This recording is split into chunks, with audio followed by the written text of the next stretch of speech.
Let's answer some of these questions. Vishalas are back for the next 7 months while my daughter is deployed. How do I keep myself from being overwhelmed? I spent lots of time with them, never this long. Hubby helps out, but everything is mostly my responsibility. Drain the tank with lots of good enrichment, which remember is not always physical. Of course, Vishalas are very athletic dogs. They're gun dogs. So good physical, mental, and emotional enrichment. Sometimes that's all in one thing. Sometimes those are separated into different activities, but drain the tank so that they're satisfied. They feel like they got stuff to do. Help them develop good downtime behaviors, times during the day when everybody settles down with bones, maybe post dinner, maybe later, early evening or something like that. Everybody settles down. You may need to just kind of have scheduled nap times. That might involve some confinement. We're doing that with Bix, where there's just kind of scheduled nap times, and then she has a bedtime. Those might be things that you have to do. That any kind of schedules or routines will help you, because once the dogs kind of fit into a routine, that makes management easier, right? Just I always think of that like running a kindergarten.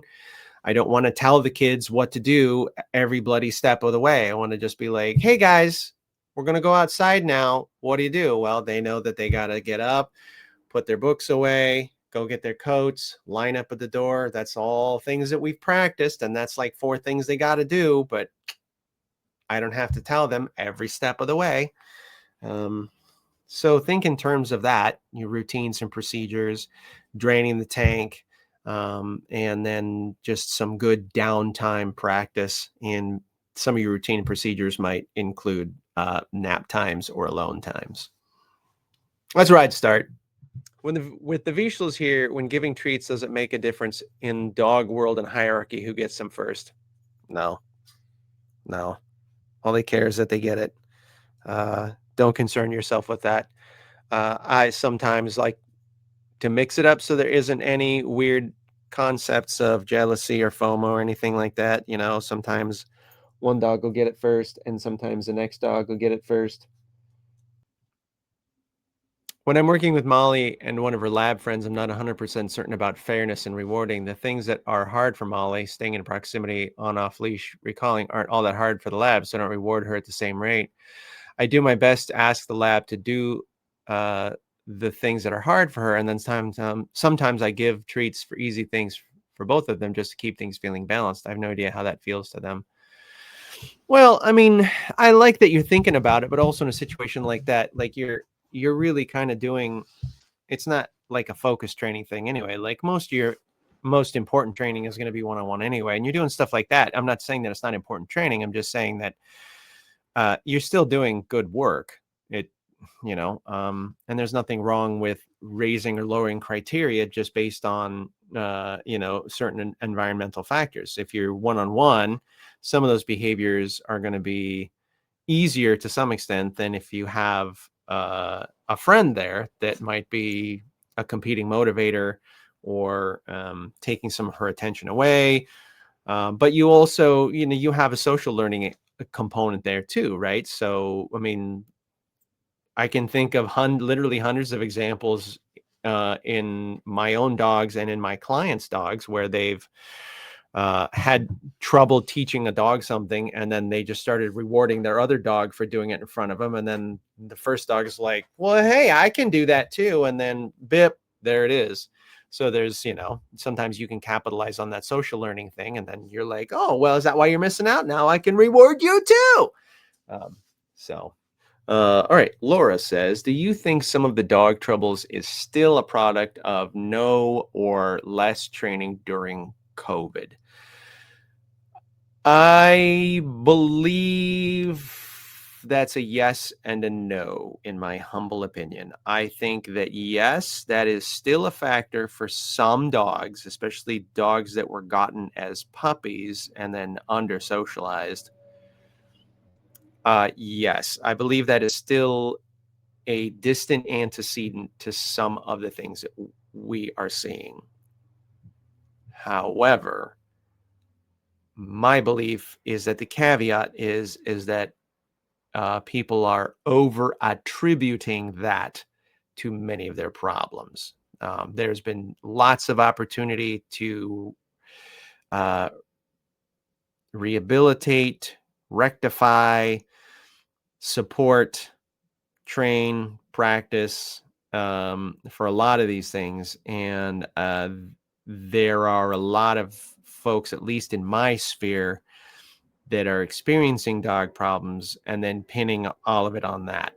Um, and I just want to say, like, dude, that was 5 years ago. Like, this stuff that you're dealing with right now may have started there, but you have contributed to its growth by a lot of times not doing anything. So, and I see that a lot where people go, we're doing intakes on new dogs. They're talking about problems with guests or reactive behavior or other kinds of things, fear, anxiety, stuff like that. And then they're always, well, he was a COVID dog, and then they kind of drop that and pause, like that explains everything, Oh, okay, well, enough said, and my response is like, and you know so yes, I think that is still a distant antecedent that contributes to things, although, as I said, I believe that people are um, using it a bit as a scapegoat. Regarding blaming COVID for dog behavior, there is this false narrative that dogs come with permanent factory settings. The lack of experience to discern between stressed behavior and personality means a lot of dogs live lives far smaller than what is good for them. I agree with that.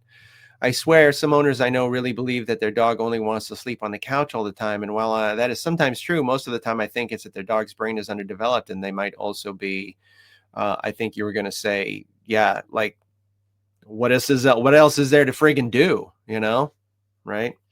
Yeah, no, I agree 100% with that. One last question, and I hope I'm not opening a can of worms with this one before we sign off. Dylan says, bear with me here. A spaniel I walk is going a little deaf. He's 12 and the best dog, but I'm now struggling to recall him. Is an e-collar stim low setting actually a valid thing to help? I would say not an e-collar. I really don't want to use a stim. There's just that static stim, and you may notice, this is a completely separate issue that has nothing to do really with your question. You will notice that the balanced dog training community calls it a stim and not a shock. In fact, they'll be like, it's not a shock. It's not a shock. It's a static stim, which is, that's really splitting hairs for political reasons. It absolutely is a shock. It's a low level shock, but that's like saying, uh, that's like saying, like, oh, no, no, no, that's not electricity. That's just electrons flowing all together in the same direction. I'm like, I don't know if you know that, but that's the definition of electricity. Uh, so, but that feeling, there is nothing like it anywhere in an animal's life. There is no analog for them to relate that to. It is absolutely foreign and alien, which is why it stands out so much. For deaf dogs, I've worked with several deaf dogs. A vibration or a tapping collar tends to work better, with the caveat that you still have to train and desensitize them to that too, because even that can be spooky depending on the dog. And sometimes for a deaf dog, even that is not a good solution. But that tapping and that vibration is a lot less alarming to their sympathetic nervous system. In many cases, if you were going to use a wireless thing, I would go with that. I think better probably to start with would just be a long line, would just be a long line. If it's a small dog, you said it's a spaniel, you might even be able to get away with a retractable, so that you have You don't have to manage the excess reserve line while you're working with the other dogs. I'll leave that completely up to you, but I would just use a long line for now. If you want to desensitize a dog to a tapping collar so that you have some extra range, they can be off leash.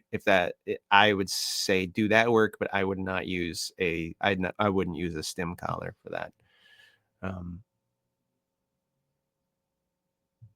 Jenny says not long line and hand signals. Yep, yep. Hand signals are big. Yep, yep. And training the hand signals. And actually, I worked with this wonderful couple. Actually, I haven't seen them for years now that I think about it. But they had two deaf dogs, and we trained even the markers as hand signals. Yes and good. Megan says they make vibration collars, not an e-collar, an actual vibration with the right dog. You could introduce that vibration as a recall command or look at me command. The only worry is that for some dogs, even that vibration would be startling. It's exactly what I just said, in which case I would move to a long line. Yep, it's exactly what I just said. Uh, that's what I was meaning, vibrate, not shock. Yeah, vibration. Yeah, as long as you pre-train that. Yeah. Never used one, never want to, but I did a test today with my emergency recall. No one else around. All the rest followed me. This guy happily trotted on and then was like, "Hey, where'd they go?" It's only a short distance. Oh, buddy. Oh, buddy. And then Megan said, I know some families that train one of their hearing dogs to go get the deaf dog if that's an option. Yeah, I would experiment, the dog better than I do. I would say, just as I said and Megan said and Jenny said, um, vibration usually works good with deaf dogs, as either an attention getter or as a recall prompt. Make sure that you pre-train that just like you would anything else. Add some hand signals to it. Body language for dogs is always more relevant than the things they hear anyway. And then, in lieu of that, a long line is your best bet. Keep learning, keep practicing, and Bix and I will see you later. Cheers, guys.